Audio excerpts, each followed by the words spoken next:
Joining us now on Newsmax TV, we're pleased to welcome longtime political strategist, Clinton advisor, pundit, best-selling author, radio host, and a man perhaps most famously known as the husband of conservative Mary Matlin, Mr. James Carville. James, good to have you with us again. Thank you, sir. Thank you.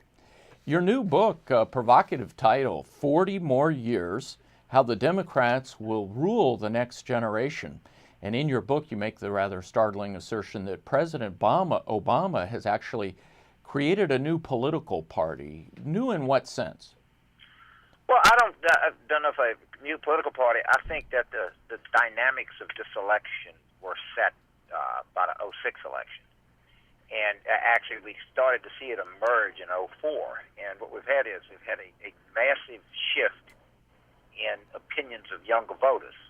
And the thesis of the book is, as these younger voters come through the system, that their Democratic Party identification will follow them, and that there'll be a change in American political trends, particularly at the presidential level. Now, 40-year increments about what you have in terms of party dominance. The book also points out that parity is not the norm in presidential politics. Normally, one party does much better than the other over a period of time, and so we're fitting into that historical pattern. I understand. But you're not predicting, just to clarify, you're not predicting that it'll be 40 years before the Republicans will win another presidential election. No, of course not. But what I am, the Republicans have been the dominant presidential party from 1968 through 2004. It was 28 years of Republican rule, only 12 were Democrats. In that period, and I am suggesting that the Democrats will be, in effect, like the next increment through the next 40 years. I guess their terms ended in 2008. In this period, I wouldn't be surprised if we had 28 years of Democratic presidents and 12 of Republicans. I understand.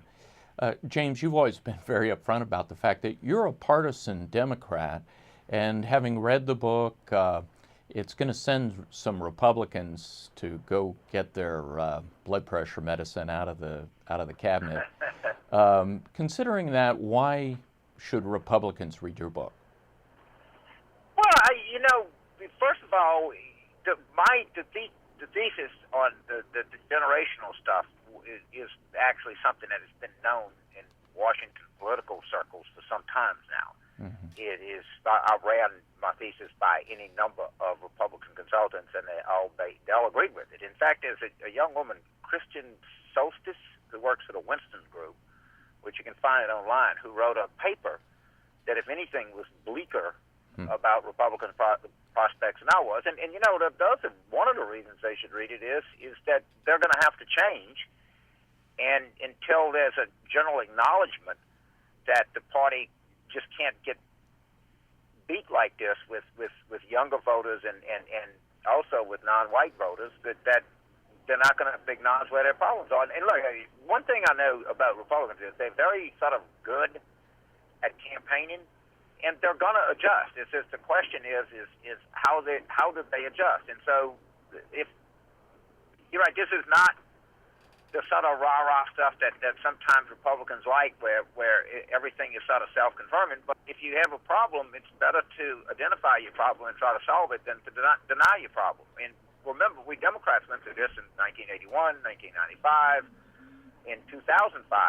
Paul and I wrote a book, Take It Back, of which we were highly, highly critical of the Democrats and the campaign that was run in 2004. I'm a believer. And I like to read Newsmax. I like to read the National Review. I'll read the Standard. I actually will watch and see what's going on. I don't like to read so much of people who agree with me. I do it sometimes, but sometimes you got to see what's going on elsewhere to think like you need to think properly. Well, talking about the future of the Republican Party, right now it's pretty obvious there's a split between Republicans who want to hold fast to what they consider their core principles and those who want to subtly co-opt progressive issues, move a little bit to the left to win more votes. What's your take on that ideological tug of war? I think that the Republicans and main thing that they need to do before anything else is they need to somehow get their credibility back on spending issues. They've lost that, and when that went, a lot went, because that was a kind of thing that united many Republicans across the sort of social economic issues or something. And core issues of, the world changes. If I were the leader of the Republican Party, I would fine someone $1,000 every time they mention the words Reagan, because it's just always the kind of throwback. And if you were 18 in 1980 and voted for Reagan, you're 47 today. And every time that the Republicans have to confront them that they don't have a message, they just talk about Reagan.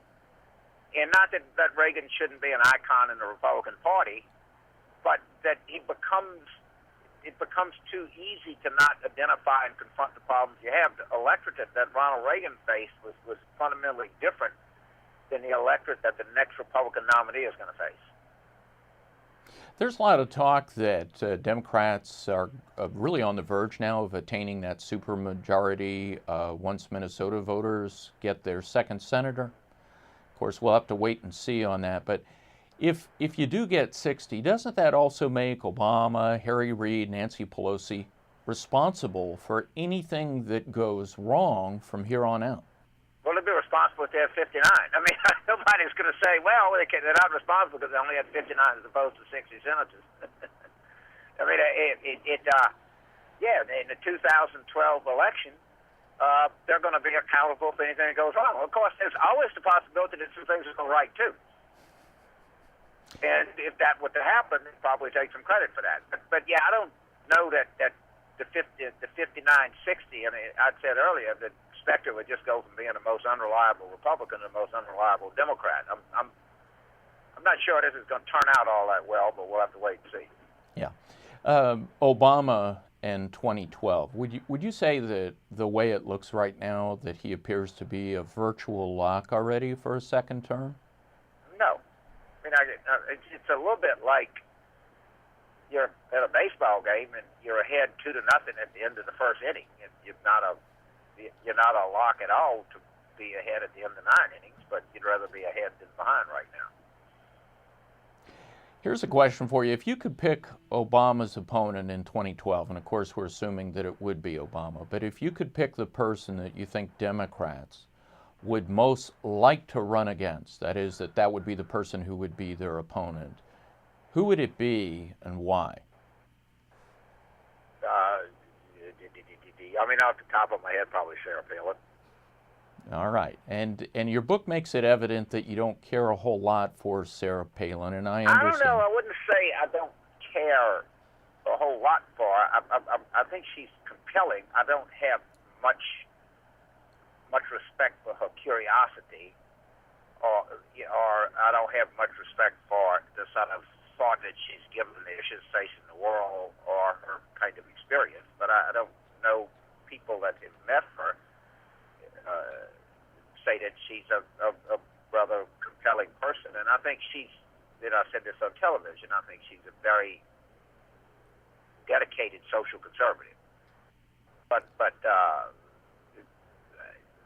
don't know that I don't care for a person. I don't know what something tells me if I met her, as most people, I'd probably like her. Okay. Mm-hmm. Let's talk real quick about Obama. He had a lot of promises and really raised expectations coming in. And yet, when it came to the stimulus package, you only had, you had no House Republicans voting for it. You had 3 in the Senate Republicans voting for it. Do you think Obama's delivered on this new era of post-partisan politics? Probably not. I mean, I think he tried. And the Republicans made a decision that they were not going to do that. And I think it's kind of newer to his political benefit. I think the country, in all of the data I've seen, thinks that the Republicans have been more partisan than he has. And I'm not sure that it's helped the Republicans all that much. But in terms of garnering a lot of Republican support, the record is kind of clear that he hasn't so far. That could change. But I don't know that. I'm not sure that he hasn't scored political points by trying, but we'll have to wait and see. I wanted to give you an opportunity to clear something up that's been somewhat controversial. There have been some charges of sort of a conflict of interest related to the fact that for many years, you, Paul Begala, George Stephanopoulos, and Rahm Emanuel, the chief of staff of the White House, would have a call or a conference call each morning, and that was widely reported a couple months ago. I wanted to give you an opportunity to clear that up. Were those reports true? Are you guys on the phone every morning over Wheaties and scrambled eggs? Well, no, we do talk all the time. We all became friends in the 1992 campaign. Any number of other people that I talk to on a daily basis. I've never been on a conference call with Paul, Rahm, and George. It's usually what's going on, what's in the news, et cetera, et cetera. I don't quite know. I'm not exactly sure what the possible conflict is, but we've been friends. It wasn't like we didn't work together on a rather intense endeavor and stayed friends for a long time. And most people's reaction was, I found, isn't that kind of nice that, people in Washington stay friends for a long time? But that's about what it is. It's not any,